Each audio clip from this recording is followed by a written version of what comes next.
അമ്മേ, അവളെ വെറുതെ വിടരുത്. ഇപ്പൊ തന്നെ പോലീസിൽ വിളിച്ചു പറയണം. നോ, അവളുടെ കാര്യം ഞാൻ നോക്കിക്കോളാം. നീ ഇവനെ പോലീസിൽ ഏൽപ്പിച്ചാ മതി. ശരി അമ്മേ. സേവരേട്ടാ, ഷെഫിക്കെ കൊണ്ടുപോവാനെ.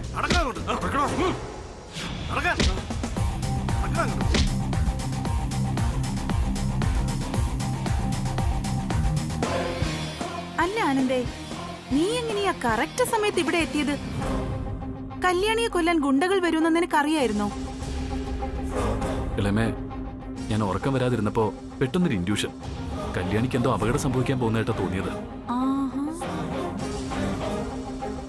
അപ്പൊ പിന്നെ വെറുതെ ഇവിടെ വരെ ഒന്ന് നോക്കിയിട്ട് പോകാന്ന് കരുതി വന്നപ്പോഴ് കല്യാണി ഇവരെ ആക്രമിക്കുന്ന കണ്ടത്. കൊള്ളാം, നല്ല തോന്നല്.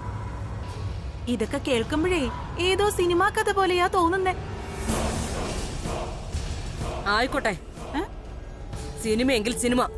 നീ ഒന്ന് വായടച്ച് പോയി തരൂ ഇവിടുന്ന്.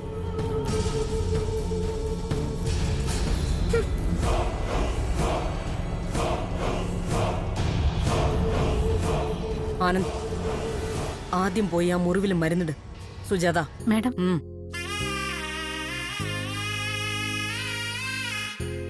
കല്യാണി, നീ പോയി കിടന്നുറങ്ങ്. ചെല്ല്.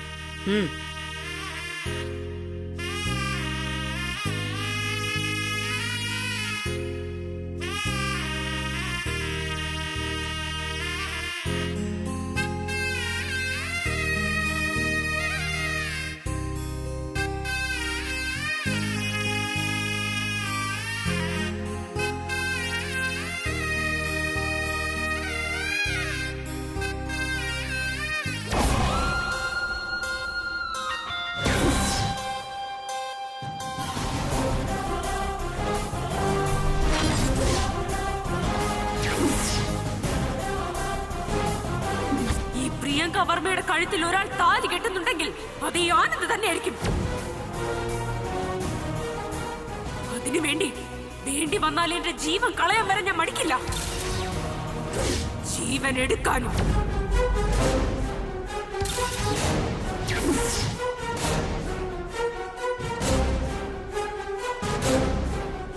അത് ആരുടെയൊക്കെയാണെന്ന് കാലം തെളിയിക്കാൻ പോകുന്നതേ ഉള്ളൂ.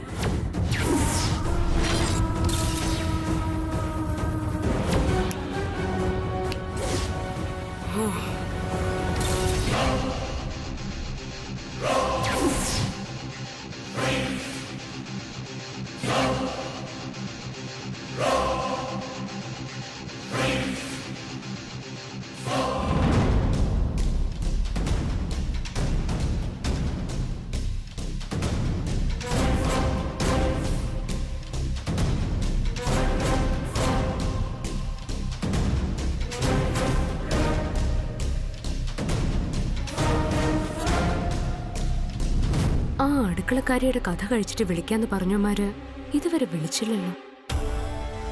ഏതായാലും അങ്ങോട്ട് വിളിക്കുന്നത് ബുദ്ധിയല്ല. വരട്ടെ, കുറച്ചു നേരം കൂടി കാത്തു നോക്കാം.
കണ്ടില്ലേ, അഖിലാണ്ടേശ്വരി ഒന്ന് നേർക്ക് നേർ വന്നപ്പോ തന്നെ നിന്റെ പകുതി ജീവൻ പോയി കഴിഞ്ഞു. ഇപ്പൊ നീ വെറും ഒരു അടിമയാ. എന്റെ വിരൽ കാഞ്ചിയിൽ അമരല്ലേ എന്ന് യാചിക്കുന്ന വെറും ഒരു അടിമ. അഖിലയ്ക്ക് കൊന്ന് ശീലമില്ലാഞ്ഞിട്ടല്ല, പക്ഷേ അത് തുല്യ ശക്തിയുള്ളവരുമായിട്ടാകുമ്പോഴേ ഒരു രസമുള്ളൂ. നീ വെറും ഒരു ഇഴജന്തു മാത്രം. ഒന്നേ എനിക്ക് പറയാനുള്ളൂ, തൃച്ചംബരത്തേക്ക് നിന്റെ ഈ ദൃഷ്ടികൾ പോലും പതിയരുത്. പതിഞ്ഞ പിന്നെ നിന്റെ ഈ വിഷപ്പല്ലുകൾ പറിച്ച് പെട്രോൾ ഒഴിച്ച് കത്തിക്കും ഞാൻ. വെന്തുരുകുന്ന മരണമാ ഒറ്റ വെടിക്ക് തീരുന്നതിനേക്കാൾ ഭയങ്കരം.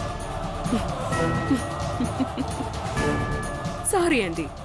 തൃച്ചംബരത്തെ അഖിലാണ്ടേശ്വരി ഇങ്ങനെ കടിച്ച പൊട്ടാത്ത ഡയലോഗുകൾ മാത്രമേ പറയൂ. പക്ഷെ പ്രിയങ്കയെ ഒന്നും ചെയ്യില്ല, പ്രത്യേകിച്ചും കൊലപാതകം. കൊല്ലണമായിരുന്നെങ്കിൽ അന്ന് കല്യാണ മണ്ഡപത്തിൽ വെച്ച് നിങ്ങൾക്കത് ആകാമായിരുന്നു. അതുമല്ലെങ്കിൽ ടെൻഡർ നഷ്ടപ്പെട്ട ദിവസം ചെയ്തേനെ. പക്ഷേ ഒന്നും സംഭവിച്ചില്ല. അതുകൊണ്ട് തന്നെ ഒരിക്കലും അഖിലാണ്ടേശ്വരി എന്നെ കൊല്ലാൻ പോകുന്നില്ലെന്ന് എനിക്ക് ഉറപ്പാ. കാരണം അഖിലാണ്ടേശ്വരിക്ക് അറിയാം, എന്നായാലും ഞാൻ തന്നെയാണ് തൃച്ചംബരത്തെ മൂത്ത മരുമകളെന്ന്. എന്താ, അങ്ങനെയല്ലേ മൈ ഡിയർ ആന്റി?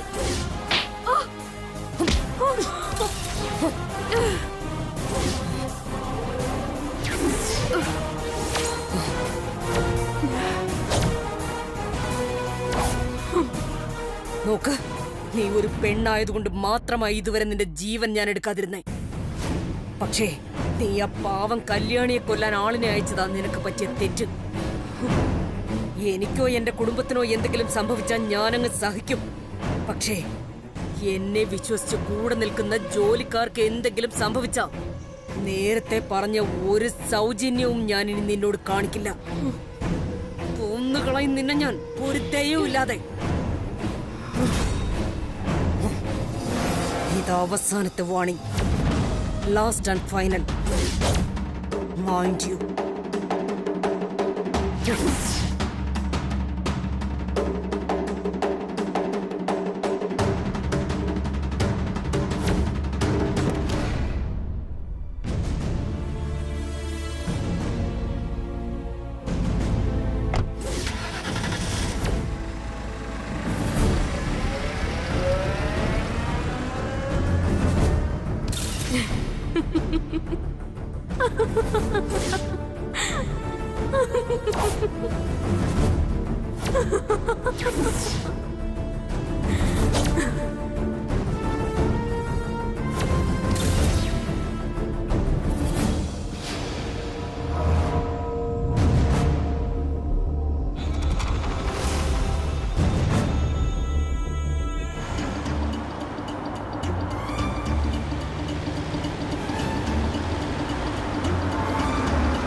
മച്ചു, ഗുഡ് മോർണിംഗ്. Good morning.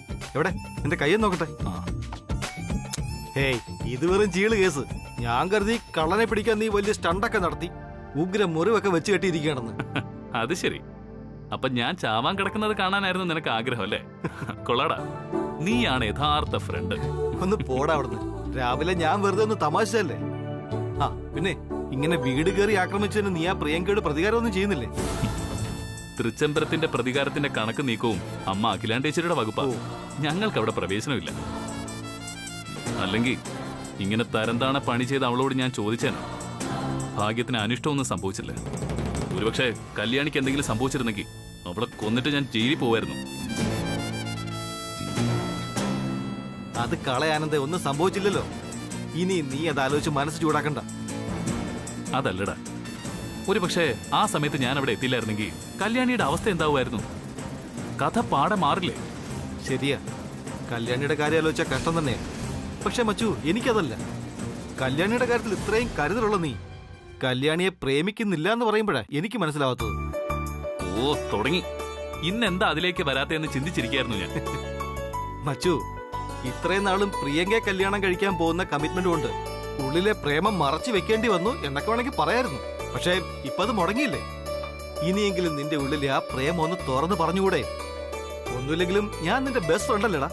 എന്നോടെങ്കിലും പറ നിനക്ക് അവളോട് ലവ് ആണെന്ന്. കൊള്ളാം. ഒരുപാട് പേരിങ്ങനെ പ്രേമവും മണ്ണാങ്കട്ടെ പറഞ്ഞ് നടന്ന് ജീവിതം കളയുന്നതിന്റെ കാരണം എന്താണെന്നറിയോ നിനക്ക്?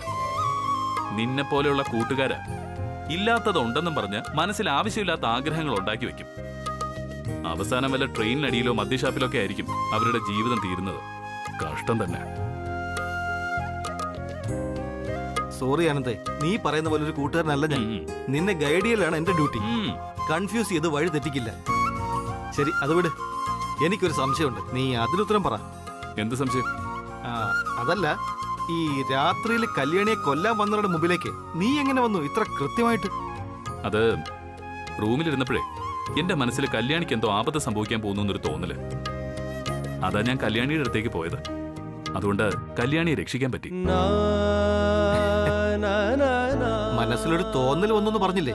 ആ തോന്നലാണ് മച്ചു പ്രേമം. ഉറപ്പായിട്ടും നിന്റെ മനസ്സിൽ കല്യാണിയോട് അതുണ്ട്. നീ കടൽ വെള്ളം കണ്ടിട്ടില്ലേ? പുറമേ നോക്കിയാൽ അതിന് ഉപ്പുണ്ടെന്ന് അറിയത്തില്ല. തടം കെട്ടി വറ്റിച്ചെടുക്കുമ്പോഴാ ഉള്ളിലെ ഉപ്പ് കാണാൻ പറ്റുന്നേ. നിന്റെ ഉള്ളിലെ പ്രേമവും ആ കടൽ വെള്ളം പോലെയാ. അതിനെ തടം കെട്ടി വറ്റിച്ചെടുക്കലാണ് ഇപ്പൊ എന്റെ ജോലി. മനസ്സിലായ? ശരി ശരി, ആയിക്കോട്ടെ. നീ തടം കെട്ടുകയോ കോട്ട കെട്ടുകയോ എന്താണെന്ന് വെച്ചാൽ ചെയ്യ. എനിക്ക് പോകാൻ സമയം. വൈകിട്ട് കാണാം.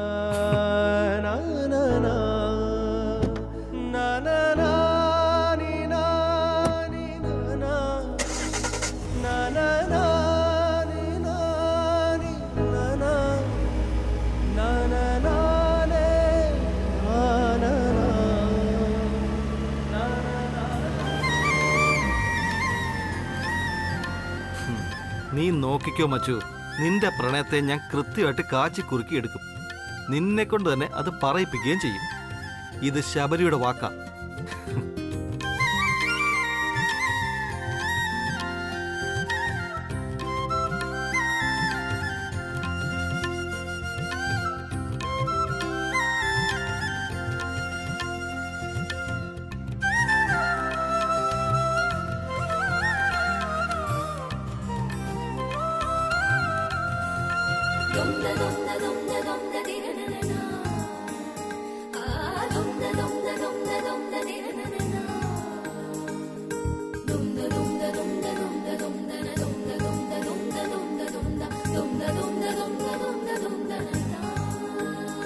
സ്വാമി, കല്യാണിക്ക് ആക്സിഡന്റ് ആയപ്പോ അവളുടെ ജീവന് വേണ്ടി പ്രാർത്ഥിക്കാൻ ഞാനിവിടെ വന്നിട്ടുണ്ട്. പക്ഷേ ഇന്ന് ഞാൻ എനിക്ക് വേണ്ടിയാ വന്നിരിക്കുന്നത്. സ്വാമിക്കറിയാലോ, കമ്പനിയിൽ എത്ര വലിയ പ്രശ്നങ്ങളുണ്ടായാലും വളരെ ഈസിയായി പരിഹരിക്കാൻ എനിക്ക് കഴിഞ്ഞിട്ടുണ്ട്. ഇനി കഴിയുകയും ചെയ്യും. പക്ഷേ എന്റെ ഉള്ളിലെ മറ്റൊരു പ്രശ്നത്തിന് ഒരു രീതിയിൽ ഒരു തീരുമാനത്തിലെത്താൻ എനിക്ക് പറ്റുന്നില്ല. അതിനൊരു പരിഹാരം തേടിയ ഇപ്പോഴെന്റെ ഈ വരവ്. എന്റെ മനസ്സിൽ കല്യാണിയോടുള്ളത് സൗഹൃദമാണോ അതോ പ്രണയമാണോ എന്ന് എനിക്കറിയണം. ആ ബന്ധം പ്രണയമാണെന്നാണ് ശബരി പറയുന്നത്. ഇല്ലെങ്കിൽ ഞാൻ അവളുടെ കാര്യത്തിൽ ഇങ്ങനെ ഇടപെടില്ലായിരുന്നത്രേ. ഇന്നാണെങ്കിൽ അവൻ എന്നോട് ചോദിച്ച ചോദ്യങ്ങൾക്കൊന്നും എനിക്ക് മറുപടിയില്ലായിരുന്നു. സാധാരണ ബിസിനസ് കാര്യങ്ങളിൽ ഇങ്ങനെ എന്തെങ്കിലും കൺഫ്യൂഷൻ വന്നാ അമ്മയെ ഞാൻ വിളിച്ച് ചോദിക്കും. അമ്മ ശരിയായ ഉത്തരം തരികയും ചെയ്യും. പക്ഷേ ഈ കാര്യം അമ്മയോട് ചോദിക്കാൻ പറ്റില്ല. അതാ ഞാൻ ഇവിടെ തന്നെ വന്നത്. ഈ കൈ കണ്ടല്ലോ, ഇതെങ്ങനെയാ സംഭവിച്ചതെന്ന് സ്വാമിക്കറിയാം. എന്നെ അതിശയിപ്പിക്കുന്നത് അതല്ല, കല്യാണിക്ക് എന്തെങ്കിലും ആപത്ത് സംഭവിക്കാൻ പോകുന്നുവെന്ന് എന്റെ മനസ്സെങ്ങനെയാ മുൻകൂട്ടി അറിയുന്നത്. കല്യാണി ആരെങ്കിലും കുറ്റപ്പെടുത്തുമ്പോ എന്റെ മനസ്സിന് എന്തിനാ ഒരു പിടച്ചല്? വെറും ഒരു സൗഹൃദം മാത്രമായിരുന്നെങ്കിൽ എന്റെ ജീവനെക്കുറിച്ച് പോലും ചിന്തിക്കാതെ കല്യാണിയെ കുത്താൻ വന്ന കത്തി കൈകൊണ്ട് ഞാൻ പിടിക്കുമായിരുന്നോ? എനിക്കൊന്നും മനസ്സിലാവുന്നില്ല. മനസ്സാകെ കലങ്ങി മറിഞ്ഞ് കിടക്കുന്നത് പോലെ ഇപ്പോ. സ്വാമി, ഇതിന് സ്വാമി തന്നെ ഒരു മറുപടി തന്നേ പറ്റൂ. നേരം കാറ്റെന്തേ വാതിൽ ചാരാതെ പോകുന്നു.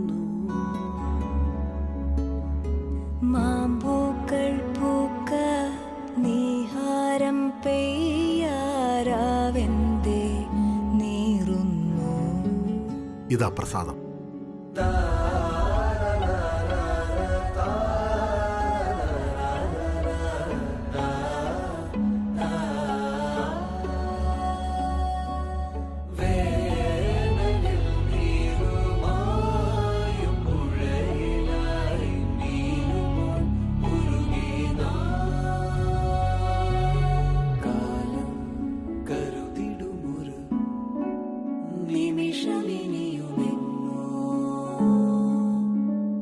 ചെമ്പരത്തി,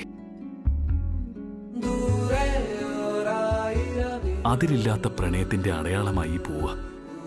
കല്യാണി ജീവന് തുല്യം കരുതുന്നതാ ഇതിനെ. സത്യം പറഞ്ഞ എന്റെ സംശയത്തിന് ഇത് തന്നെ ഉത്തരവെന്ന് എനിക്കറിയാം. എന്നാലും എനിക്കിപ്പോഴൊരു തോന്നല്, ഞാനിപ്പോ സ്വാമിയെ തേടി വന്നതുപോലെ കല്യാണി ഇപ്പോ ഈ നിമിഷം ഇവിടെ എത്തണം. അവളിപ്പോ ഇവിടെ എത്തുകയാണെങ്കിൽ എനിക്ക് കല്യാണിയോടുള്ളത് വെറും സൗഹൃദമല്ല, പ്രണയമാണെന്ന് ഞാൻ സമ്മതിക്കും.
വല്യുഞ്ഞേ,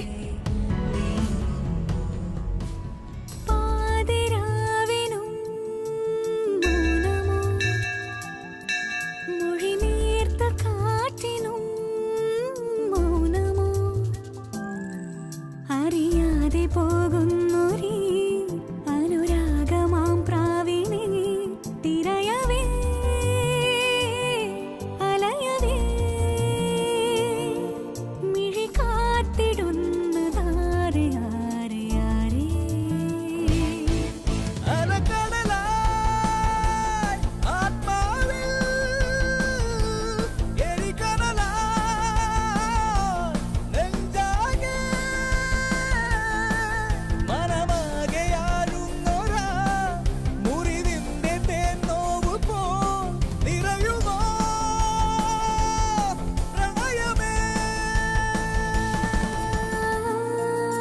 കല്യാണി, നീ എങ്ങനെ ഇവിടെ?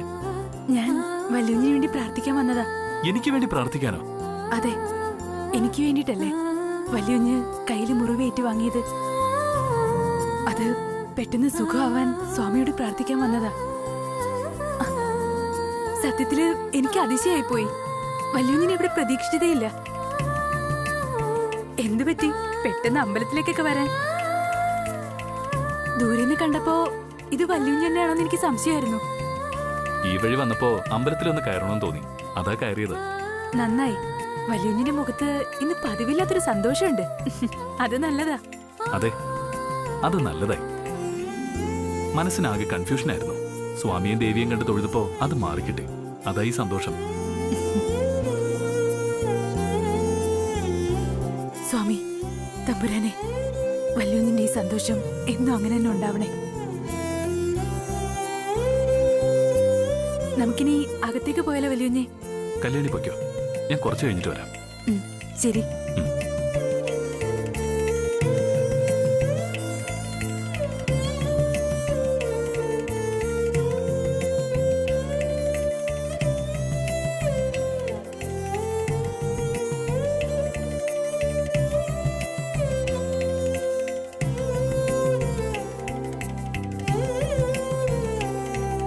സ്വാമി, എന്റെ മനസ്സിലുണ്ടായിരുന്ന സംശയത്തിന് നീ ഇത്ര പെട്ടെന്ന് ഉത്തരം തരുമെന്ന് ഞാൻ കരുതിയില്ല. ഇപ്പൊ മനസ്സിലായി, എനിക്ക് കല്യാണിയോടുള്ളത് വെറും സൗഹൃദമല്ല, അത് പ്രണയം തന്നെയാണെന്ന്. തൃച്ചംബരത്ത് ആനന്ദകൃഷ്ണൻ കല്യാണിയെ പ്രണയിക്കുന്നു, മനസ്സ് നിറയെ.